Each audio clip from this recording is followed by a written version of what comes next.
시작. 배신과 비난 앞에서 라는 제목으로 여러분과 은혜를 나눕니다.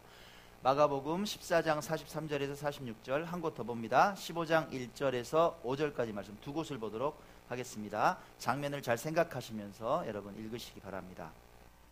14장부터 읽습니다. 시작. 일어나라, 함께 가자. 보라, 나를 파는 자가 가까이 왔느니라. 예수께서 말씀하실 때에 곧 12 중에 하나인 유다가 왔는데 대제사장들과 서기관들과 장로들에게서 파송된 무리가 검과 몽치를 가지고 그와 함께 하였더라. 예수를 파는 자가 이미 그들과 군호를 짜 이르되 내가 입맞추는 자가 그이니 그를 잡아 단단히 끌어가라 하였는지라. 이에 와서 곧 예수께 나와 랍비여 하고 입을 맞추니 그들이 예수께 손을 대어 잡거늘. 15장 말씀 한 곳 더 봅니다. 시작. 새벽에 대제사장들이 즉시 장로들과 서기관들 곧 온 공회와 더불어 의논하고 예수를 결박하여 끌고 가서 빌라도에게 넘겨주니 빌라도가 묻되 내가 유대인의 왕이냐? 예수께서 대답하여 이르시되 내 말이 옳도다 하시매 대제사장들이 여러 가지로 고발하는지라. 빌라도가 또 물어 이르되 아무 대답도 없느냐? 그들이 얼마나 많은 것으로 너를 고발하는가 보라 하되 예수께서 다시 아무 말씀으로도 대답하지 아니하시니 빌라도가 놀랍게 여기더라. 아멘. 맨발의 전도자로 불리는 썬다싱이라는 분이 계십니다. 그분이 어느 날 강가에 딱 섰어요. 강가에 섰습니다. 그러자 그의 얘기를 들으려고 이번에 또 어떤 진리의 말씀을 좀 전해줄까? 사람들이 기대하고 막 이제 몰려들었어요. 그랬더니 이 썬다싱이 이 강물 속에 탁 손을 집어넣어가지고 꽤 큰 조약돌 하나를 딱 집어들었습니다. 그러더니 이렇게 묻는 거예요. 여러분, 지금 보는 이 돌의 표면은 젖어 있습니다. 그렇죠? 젖어 있죠. 제가 이걸 반으로 쪼갤게요. 자, 이걸 반으로 갈라버리면 이 돌멩이 속은 젖어 있을까요? 아니면 말라 있을까요? 이렇게 물었습니다. 여러분, 정답이 뭐예요? 예? 확실합니까? 한 100년 있었는데 안에는 안 변했어요? 예, 예. 맞아요, 여러분. 역시 과학 시간에 안 좋으셨네요. 이게 정답입니다. 돌멩이 속은 전혀 변화가 없어요. 수십 년, 수백 년 동안 강물 속에 잠겨 있었는데 그 속은 아무런 변화가 없는 거예요. 이건 한편으로 보면 긍정적으로 볼 수도 있고 반면 부정적으로 해석할 수도 있는 가르침입니다. 자, 왜냐? 예를 한번 들어볼까요? 교회를 수십 년 다녔는데요, 그 속 사람은 전혀 변화가 없이 명목만 크리스천인 사람들이 있어요, 없어요? 있더라 이 말이에요. 반면 세상의 유혹 속에서도 흔들림 없이 올곧게 십자가의 길을 가는 사람이 있어요, 없어요? 있더라 이 말이에요. 그 속은 전혀 변하지 않는다. 이게 양쪽으로 다 사용될 수가 있더라 이 말이에요. 썬다싱은 왜 이 말을 했느냐? 부정적인 경우를 좀 설명하기 위해서 이 조약돌 얘기를 꺼냈어요. 바로 이 부정적인 측면에서 변화되지 않는 조약돌 같은 사람이 오늘 등장합니다. 예수님과 함께 있었는데 전혀 변화하지 않는 사람 누군가요? 우리 본문에서 만났죠? 유다예요. 예, 유다입니다. 유다를 한번 봅시다.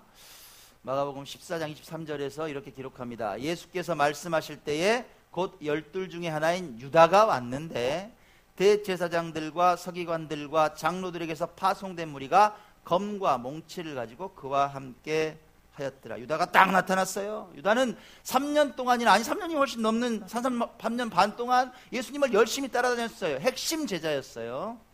그가 누구랑 나타나요? 예, 세상에 흉측한 무기로 무장한 사람들과 함께 예수님을 붙잡으려고 나타납니다. 예, 전혀 다른 모습이에요. 그가 배신할 거라고는 예수님 외에는 아무도 몰랐어요. 아무도 몰랐어요. 어느 누구도 예상하지 못했어요. 하지만 인생에서 배신의 순간은 이렇게 예상하지 못한 사람으로부터 시작이 되는 경우가 많더라 이 말이에요. 예수님은 제자의 배신을 통해서 붙잡십니다. 그리고 온갖 비난과 고발 앞에 내몰리시죠. 이게 성경의 스토리예요. 우리 너무나 잘 알아요. 자, 어떻게 이 고난의 순간을 예수님은 통과하셨을까? 우린 그걸 알고 싶어요. 어떻게 통과하셨을까? 이 숨 막히는 순간, 고통의 순간, 눈물의 시간, 처절한 고통의 시간을 예수님은 어떻게 통과하셨을까? 예수님의 모습을 통해서 우린 은혜를 받고자 합니다. 우리 또한 언제든 만날 수 있는, 아니 어쩌면 우린 이미 과거에 통과했을지도 모르는 그 배신과 비난의 상황, 앞으로 또 다가올 수 있는 그 상황을 이겨내는 지혜를 얻고자 합니다. 오늘 두 가지로 한번 정리를 해봤어요. 첫 번째, 오늘 본문을 통해서 우리가 기억해야 될 교훈입니다. 첫 번째, 배신 속에 숨어있는 하나님의 마음을 우린 읽어야 돼요. 배신 속에 숨어있는 하나님의 마음을 읽어라. 자, 우리 성경에서 조금 떠나서 한국사로 한번 가겠습니다. 요즘 막 설민석 씨가 유명한데 한국사 시간으로 한번 갈게요. 자, 여러분께 문제 드립니다. 백제의 마지막 왕이 누구예요? 맞추면 선물. 자, 뒤에 정민아. 자, 백제의 마지막 왕이 누구예요? 힌트. 진짜 편하게 앉아 있었던 사람. 역시 힌트가 무섭네요. 맞습니다. 백제 의자왕이 백제의 마지막 왕이죠. 자, 긍정적인 이미지입니까? 부정적인 이미지입니까? 예, 어때요? 좀 부정적이죠? 백제를 말아먹은 사람이라고 생각해요. 백제 의자왕 생각하면 첫 번째 떠오르는 이미지가 뭔가요? 첫 번째. 예? 와, 공부 잘하네. 삼천궁녀, 낙화암. 3,000명의 궁녀랑 주색 잡기에 빠져가지고 나라를 말아먹었다. 과연 그랬을까요? 예, 과연 그랬을까? 역사는 그렇지 않더라 이 말이에요. 그는 원래요, 해동 증자라고 불렸어요. 뭐 이분이 실제 의장은 아니지만 캐릭터입니다. 개백이라는 드라마 할 때 이렇게 분해서, 아무튼 이 의자왕이 해동 증자라고 불렸대요. 성군이었다는 얘기예요. 정치를 너무 잘했다는 얘기예요. 백성들을 사랑하고. 이 백제가 멸망하기 5년 전까지만 해도요, 신라에 직접 쳐들어갔어요. 그래서 한 30여 개 성읍을 빼앗아 버려서 영토를 넓힐 정도로 아주 대단한 능력이 있었던 왕이 의자왕이었다. 그 아버지가 누구냐면요, 서동여로 유명하잖아요. 백제 무왕의 맏아들이에요. 이 의자왕이 대단한 왕이었어요. 그런데 어떻게 백제가 망하는데 이렇게 마지막 왕이 되었을까? 예상치 못한 일이 벌어집니다. 무슨 일이냐? 660년에 신라가 이 의자왕 때문에 스트레스를 받았어요. 맨날 쳐들어오고 막 뺏어가니까 자기들 힘 갖고 안 되거든. 그러니까 누구랑 손잡아요? 당나라랑 손잡는 거야. 좀 도와줘. 그래가지고 소정방이 이끄는 13만 대군이 백제를 쳐들어옵니다. 신라에서 5만 대군이 출병해요. 몇 명? 18만 명이 쳐들어간 거예요. 지금 18만 명이 돼도 어마어마한 군대인데, 옛날에 여러분 660년에 18만 대군이 쳐들어왔어요. 그러니까 손 써볼 방법이 없는 거예요. 도망갑니다. 의자왕이. 사비성, 부여를 버리고 웅진성으로 피신을 해요. 웅진성이 어디 있어요? 공주에 있거든요. 저는 가봤어요. 예전에 익산문화재 다녔습니다. 천혜의 요새입니다, 여러분. 이 금강으로 둘러싸여 있어요. 금강으로. 그러니까 뭐 쉽게 쳐들어올 수 없는 곳이에요. 그런데 놀랍게 5일 만에 의자왕이 항복했다 이러거든요. 5일 만에 항복했다. 자, 사람들이 좀 아이러니하게 생각했어요. 아니, 충분히 좀 버틸 수 있었는데 왜 그렇게 빨리 항복했을까? 사람들이 궁금해했는데 그 비사가 밝혀졌어요. 2007년에 밝혀졌어요. 예전에 중국에서 나온 고문서에서 그 역사가 밝혀져요. 왜 그런 일이 발생했느냐? 의자왕이 스스로 항복한 게 아니라 이 말이에요. 부하인 예식진이라는 사람이 있었어요. 이 사람이 의자왕을 배신했다. 그가 누구였냐? 바로 웅진성 수비대장이에요. 얘가 거기 대장이야. 근데 이 예식진이 의자왕을 포승줄로 묶어가지고 끌고 가서 소정방에게 무릎을 꿇었다 이 말이에요. 이게 팩트예요. 이게 사실이에요. 의자왕은 가장 아끼는 부하의 배신으로 그렇게 포로로 잡히게 됩니다. 그리고 생을 중국에서 마감을 했죠. 당나라에 가서. 참 안타까운 역사입니다. 근데 이 배신과 배반의 역사는 사실 인간이 살아가는 어느 곳에든 존재하는, 여러분 사실 좀 필연적인 관계예요. 그렇지 않나요? 그죠? 우리가 살아가는 삶 속에서는 언제든지 겪을 수 있는 그런 일들입니다. 오늘 예수님께서도 이런 배반의 밤, 배신의 밤을 맞이하신다 이 말이에요. 누구에 의해서? 다름 아닌 제자 유다에 의해서 배신당하시죠. 동거동락했던 제자의 배신은 어설펐을까요, 여러분? 어설펐을까요? 성경 보세요. 역시 유다예요. 치밀해요. 보십시오. 자, 볼까요?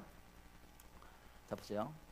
예수께서 말씀하실 때에 곧 12 중에 하나인 유다가 왔는데 대제사장들과 서기관들과 장로들에게서 파송된 무리가 검과 몽치를 가지고 그와 함께 하였더라. 예수를 파는 자가 이미 그들과 함께 군호를 짜 이르되 내가 입맞추는 자가 그이니 그를 잡아 단단히 끌어가라 하였더라. 자, 한번 설명 한번 할게요. 뭐를 들었어요? 검과 몽치, 칼을 들었다는 얘기예요. 몽치가 뭔지 아세요? 여러분 강목 있잖아요. 몽둥이, 이게 휘두르기 좋은 몽둥이, 이걸 갖다 몽치라고 그래요. 야, 칼 챙겼어? 칼 챙겨 빨리. 그 능력이 얼마나 좋. 칼 챙겨. 몽둥이 들었어? 좀 단단한 걸로. 예, 다 무기를 든 거예요. 한순간에 하려고. 거기다가 뭐를 짜요? 군호를 짰단 말은 대형을 갖췄다는 얘기예요. 저 길목 있잖아. 여기서 일이 도망갈 수 있으니까 지켜. 대형을 딱 짜서 못 도망가게 만들었다 이 말이에요. 치밀하죠. 계획을 철저하게 세운 거예요. 거기다가 보세요. 유다의 행동 있잖아. 내가 평소대로 가서 아무렇지 않은 듯이 가서 내가 가서 입 맞출 거야. 스승님하고 입 맞출 거야. 내가 처음 가서 입 맞추는 사람이 그 사람이야. 그때 잡어. 신호를 딱 주죠. 사인. 거기다가 어때요? 신신당부합니다. 뭐라고 신신당부야? 처음에 잡을 때 꽉 잡아야 돼. 도망가지 말게. 단단히 끌어가야 된단 말이야. 이런 그림이에요 지금. 똑똑한 유다니까 얼마나 준비했겠습니까? 머리 많이 굴렸죠. 예수님은 붙잡십니다. 그리고 공회 앞에 그대로 끌려가세요. 그곳에서 희롱과 능욕을 당하십니다. 마가복음 14장 65절은 그 참혹한 광경을 이렇게 기록하고 있습니다. 어떤 사람은 그에게 침을 뱉으며 그의 얼굴을 가리고 주먹으로 치며 야, 선지자 노릇 해봐. 너 죽은 사람도 살렸다며. 뭐 이거 아무것도 아니네. 야, 선지자 뭐 좀 해봐. 옆에 사람들이 그렇게 얘기합니다. 하인들은 얼굴을 가리고 손바닥으로 뺨을 막 후려치는 거예요. 이렇게.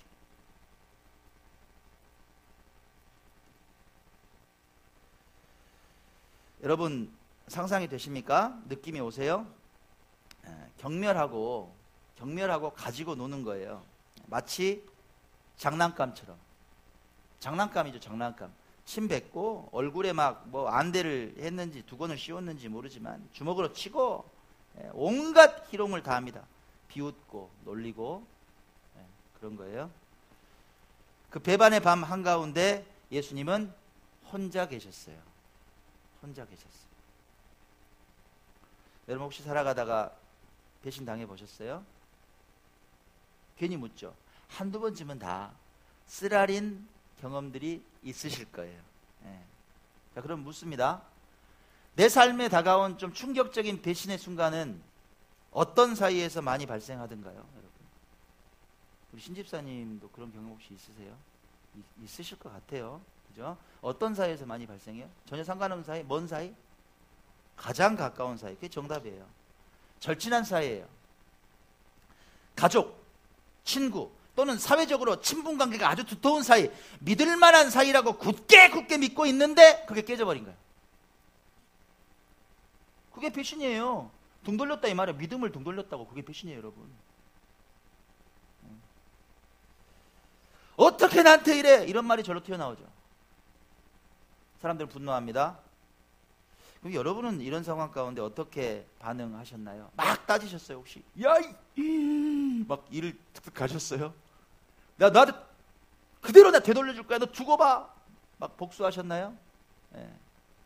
아니면 이것도 저것도 안 되니까 내 소가리만 막 하다가 막 앓다가 방법이 없으니까 막 저녁에 막 가슴만 치는 거야. 이러다가 나를 세고 내 안에는 막 속병이 들고. 혹시 이러셨어요? 네. 자, 그럼요. 우리 한번 이 대목에서 진지하게 한번 생각해 봅시다. 뭘요?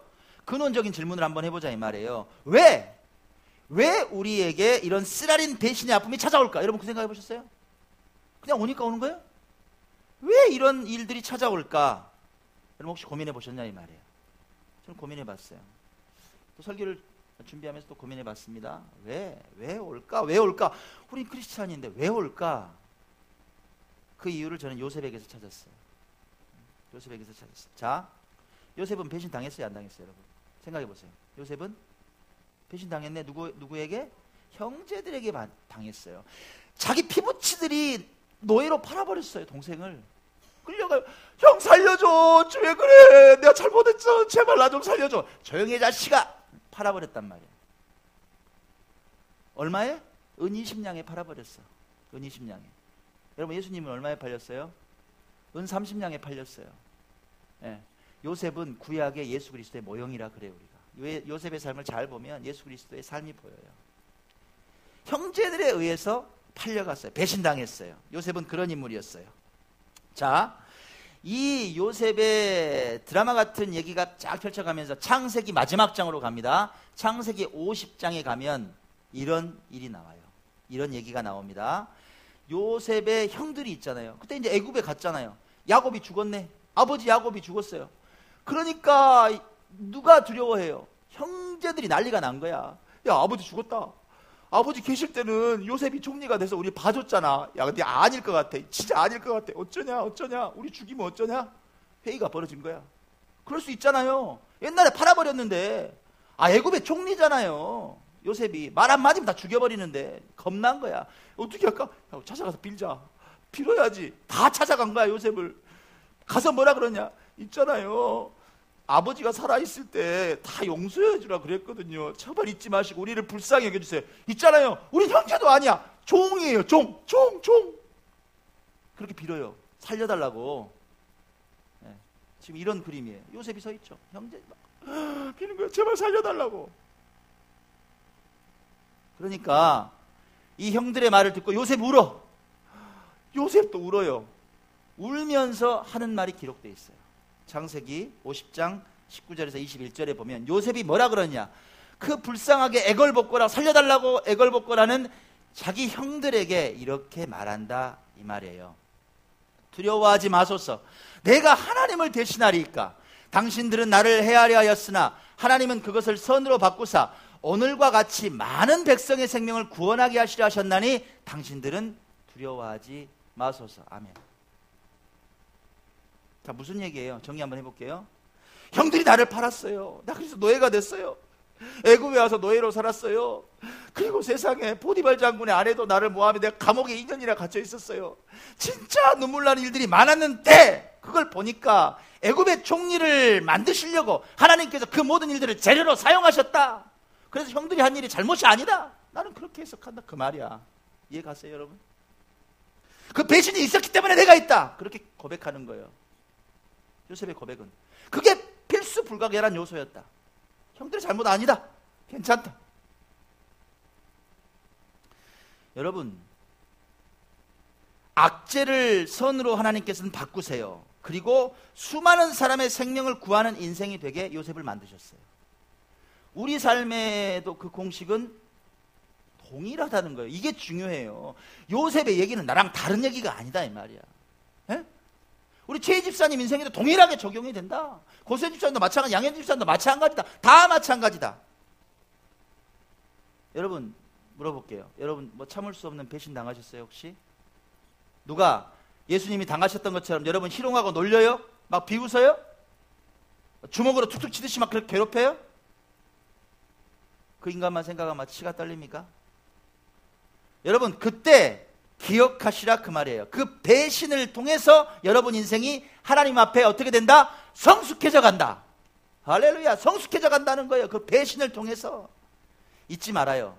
그 배신을 통해서 여러분이 수많은 사람을 구하는 영향력 있는 요셉 같은 인생이 되어간다. 하나님께서 여러분을 빚어가고 계신다. 그 배신 속에 숨어있는 하나님의 마음을 여러분들이 읽어야 된다 이 말이에요. 제 인생을 한번 돌아봤어요. 저는 아무런 일 없이 살았겠네요. 그랬을 것 같아요 여러분? 제가 배신 많이 당했을 것 같아요? 안 당했을 것 같아요? 여러분이 무슨 일 당하셨는지 몰라도 저도 만만치 않거든요. 저는 별하별 사람들한테 핥히고 뜯기고 난리도 아니었어요. 내가 가르쳤던 제자, 정말 모든 거 다 만들었던 동료, 회사의 부하 말할 것도 없고 상사, 교회에서는요. 지금 말하려면 눈물 나서 말 못해요. 얼마나 많은 사람들한테 짓밟히고 놀림당하고 괴롭힘당하고 처절하게 살았는지. 근데요, 저도 요셉같이 고백할 수 있을 것 같아요. 그게 있었기 때문에 오늘의 제가 있다. 예? 너무 감사한 거예요. 여러분 기억하세요. 여러분들 바꾸고 계신단 말이에요. 그런 일들이 터지면. 예. 쓰라린 그런 경험을 통해서 여러분을 아름답게 빚어가고 계신다. 요셉과 같은 인생이 되게 하신다. 잊지 마세요. 배신 속에 담겨있는 하나님의 그 마음, 선한 것을 주시려는 마음을 기억하시기 바랍니다. 아멘. 아멘. 자, 우리가 두 번째 기억해야 될 겁니다. 두 번째 기억해야 될 거 뭘까요? 예. 여러분 배신과 함께 오늘 예수님께서는 수많은 비난 앞에 섭니다. 그 비난 앞에 어떻게 하셨을까? 여러분 비난 앞에 침묵하십시오. 침묵하세요. 공회 앞에서 아까 그 말할 수 없는 막 침뱉음, 주먹으로 치고 뺨을 맞고 놀림을 당하고 희롱당하셨어요. 그 예수님이 거기서 끝나지 않아. 이번에는 로마의 총독 빌라도 앞에 섭니다. 네. 왜요? 이 이스라엘의 산헤드린은 공회는 사형 집행권이 없어요. 사람을 죽일 수가 없어. 왜? 로마의 속국이니까. 우리가 일제시대 강점기 빠지면 누가 대장이에요? 일제 경찰관들, 법관들 그러잖아. 우린 권한이 없다고. 똑같아요. 사형 집행권이 없어. 그러니까 예수님을 죽이려고 허락 맡으러 간 거예요. 빌라도한테. 로마의 총독이니까. 에? 빌라도의 재판정으로 한번 가보겠습니다. 빌라도가 물어보는 거예요. 뭐라고 물어봅니까? 야, 네가 유대인의 왕이냐? 이렇게 물어보는 거예요. 예수님께서 대답하십니다. 네 말이 옳도다. 딱 한마디 하세요. 그거. 자, 조금 질문이 재밌죠? 네가 유대인의 왕이냐? 왜 이렇게 물었을까? 이 질문을 보면요, 어떻게 어떤 죄목으로 고발했는지가 나와요. 여러분 신성모독은 사형죄가 될까요? 안 될까요? 안 돼요. 로마에서는 필요 없어. 신성모독은 상관없어. 근데 반란죄는 사형을 시킬 수 있죠. 로마에 대한 반역. 그러니까 지가 유대인의 왕이라고, 정치적인 왕이라고 그렇게 떠들고 다녀요. 이게 모함했단 말이에요. 이 제목을 물어보는 거예요. 예수님께서 뭐라고 대답하십니까? 네 말이 옳도다. 이게 정치적인 왕이라는 얘기예요? 그 말은 아니죠. 구약의 예언을 이루신 말 그 다윗의 자손으로 오신 내가 이스라엘의 왕이야, 메시아야, 그 말이에요. 딱 이 대답은 하세요. 이 대답을 안 하셨으면 산다 죽는다. 물론 결과는 모르겠지만 그래도 살아날 수도 있는 일말의 여지는 있어요. 근데 예수님께서는 변명하지 않으세요. 딱 이 말씀을 하세요. 정체성에 대해서는 딱 밝히세요. 거기까지가 끝이에요. 예수님의 말씀은. 예수님께서 이렇게 대답을 하시자 대제사장들의 반응이 아주 격해집니다. 어떻게 격해지나요? 이렇게 격해집니다. 대제사장들이 여러 가지로 고발하는지라 또 물어 이르되, 빌라도가 물었어요. 빌라도가 또 물어 이르되 아무 대답도 없느냐? 그들이 얼마나 많은 것으로 너를 고발하는가 보라 하되, 예수께서 다시 아무 말씀으로도 대답하지 아니하시니 빌라도가 놀랍게 여기더라. 자 보세요. 빌라도가 또 물어 이르되, 여기에 쓰였던 단어가 에페로타라는 단어인데 이게 미완료 시제예요. 쉽게 말씀드릴게요. 그냥 끝난 게 아니라 반복적인 행동을 묘사할 때 쓰는 단어를 썼어요. 이게 무슨 얘기냐? 빌라도가 아주 다양한 질문들을 예수님께 했다는 거죠. 계속 묻고 어쨌다? 또 물었다 이 말이에요. 묻고 또 물었다. 예. 보세요. 여기저기서 대제사장들이 막 여러 가지로 고발하는 거예요. 지가 이스라엘의 왕이래. 막 성전을 무너뜨리면 사흘 만에 일으키는데 전부 거짓말이야. 백성들이 현혹시켜요. 막 떠드는 거예요. 그 상황에서 빌라도가 물어보는 거예요. 야, 저렇게 너를 고발하고 그러는데 왜 아무 말도 안 하고 있어? 뭐 말 좀 해봐. 아, 답답하네. 저 소리 안 들리냐고. 너 진짜 그렇게 떠들고 다녔어? 왜 말을 안 해? 여러 가지로 빌라도가 물어보는 거예요. 자, 장면을 한번 생각해 보세요. 예수님은 아무 말씀도 없으신 거예요. 빌라도는 묻고 또 물어요. 예수님께서는 아무 말씀도 안 하신단 말이에요. 이 장면이 그냥 연출된 장면이 아니라는 거예요. 수백 년 전에 선지자 이사야는 예수님께서 이렇게 희롱당하실 때 아무 말씀도 안 하실 거라는 사실을 이미 예언했어요. 이미 어떻게 예언했느냐? 이사야 53장 7절에 이렇게 기록이 되어 있습니다.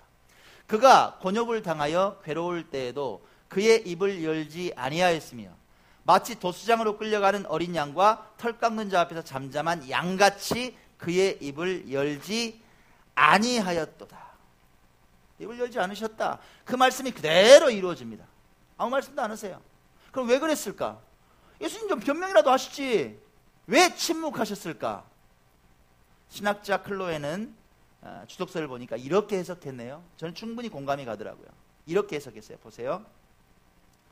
예수께서는 어떤 대답도 그들의 완악함을 돌릴 수 없음을 너무도 잘 아셨다. 그래서 구차하게 생명을 건지고자 하시지 않으셨다. 그것은 하나님 안에서 모든 것이 뜻대로 이루어져 가고 있음을 잘 알고 계셨기 때문이다. 이렇게 말합니다. 이해 가세요? 구차한 변명 필요 없단 말이에요. 안 하세요. 이 모든 것이 하나님 뜻 안에서 이루어져 가고 있다는 사실을 아셨다. 여러분께 묻습니다. 혹시 여러분께 돌팔매질하는 사람 있어요? 지금? 마음대로 판단하고 지적질하고 마치 대제사장들처럼 교만으로 똘똘 뭉쳐서 나를 비난하는 사람들이 있냐 이 말이에요. 여러분 삶에서 있어요? 그러면 두려워하지 말라. 누구의 대응을 배워라? 누구의 대응을 배워라? 예수님의 대응을 배우란 얘기예요. 뭐 하라고요? 맞대응하라고? 침묵하시라고. 입을 막으시라 이 말이에요. 왜? 그들의 완악함을 돌릴 수 있다 없다? 없다. 기억하세요. 기억할 게 있습니다. 비난의 끝이 비난의 그 말한 것처럼 끝나지 않는다는 거예요. 절대. 어떻게 끝날까요? 예, 하나님께서 뜻과 목적을 가지고 선한 일을 만들어 가고 계신다. 모든 것이 뜻대로 이루어져 간다. 뜻대로 이루어져 갑니다. 예수님은 그걸 믿으셨고 우리도 믿어야 될 건 뭐예요? 그걸 믿는 거예요. 일희일비하지 마세요. 여러분 발짝발짝 뛰지 말아요. 절대 차분해요. 평안하게 지켜봐요. 여러분 인생을 하나님께서 이루실 일을 기대하는 사람은 절대 금방금방 팡팡 안 뛰어. 그래, 여유 있게 보세요. 강준민 목사님께서 지은 관계의 법칙이라는 책이 있는데요. 이 책에 보니까 비난을 받는 상황이 오히려 유익을 가져올 수도 있다 이렇게 얘기를 합니다. 진짜? 진짜 그럴까요? 오히려 유익을 가져올 수도 있다 이렇게. 참 좋은 글이에요. 여러분께 한번 소개합니다. 보세요. 이런 내용이 적혀 있습니다. 아침 이슬을 독사가 먹으면 독을 만들어내지만 소가 먹으면 우유를 만듭니다. 깊은 상처도 잘 다루지 못하면 우리를 상하게 만들지만 잘 다루면 진주와 같은 보배가 될 수 있습니다. 비난을 통해서 우린 성숙해질 뿐 아니라 우리의 성품을 드러낼 수 있습니다. 비난을 통해서 자기를 성찰하는 시간을 갖습니다. 비난을 통해서 자신의 한계를 보게 됩니다. 초라한 인간을 보게 됩니다. 비난을 들으면 철저히 자신을 돌아보게 됩니다. 비난은 우리가 볼 수 없는 걸 보게 합니다. 생각할 수 없는 걸 생각하게 만듭니다. 우린 비난을 잘 다루는 법을 배워야 합니다. 어때요 여러분? 와닿습니까? 비난이 유익이 될 것 같아요? 유익이 됩니다 여러분. 유익이 됩니다. 유익이 돼요. 여러분 비난이란 아침 이슬을 먹고 독을 만들어내실래요? 우유를 만들어내실래요? 그 선택은 여러분한테 달렸다 이 말이에요. 에? 비난에 맞대응해서 막 분노하고 싸우면 독이 돼요. 100% 독이 된단 말이에요. 근데 침묵하고 하나님의 선하신 뜻을 기다리면 우유가 돼요. 약이 돼요. 약이 돼요 여러분. 부활의 영광이 있어요. 비난으로 인한 상처가 오히려 인생의 진주를 만들어낸다는 사실을 기억합시다. 아멘. 자, 이제 결론을 맺습니다. 설교 찬양을 생각을 하는데 오세요. 괜찮아요. 이러면 참 좋아하는 찬양이 딱 떠오릅니다. 오늘 제가 말씀드린 설교는 물론이요 못다한 얘기가 다 들어있습니다. 제가 참 좋아하는 찬양, 여러분하고도 많이 나눴던 찬양이에요. 겸손이란 찬양 있죠. 겸손. 가사 한번 볼까요? 슬픔 속에서도 울지 않는 것, 억울해서 울지 않는 것. 배신당하고 비난당하면 얼마나 슬프고 억울해요. 그래도 그 사람을 용서하라는 거예요. 용서할 수 없는 사람 용서해라. 그 비난의 상황 가운데서 용서하라. 2절 보세요. 그 배반의 밤에 비난의 화살이 날아드는데 화내지 않고 끝까지 인내하라고 말합니다. 비난 가운데서도 어떻게 살래요? 여러분 침묵하라는 거예요. 말씀 순종하기가 정말 어렵더라도 그 배반의 상황, 비난의 상황을 믿음으로 순종하라고 말합니다. 우리 주장을 내세우는 게 아니라 오직 하나님께 모든 걸 맡기고 그 길을 묵묵하게 침묵하면서 겸손하게 가라고 말합니다.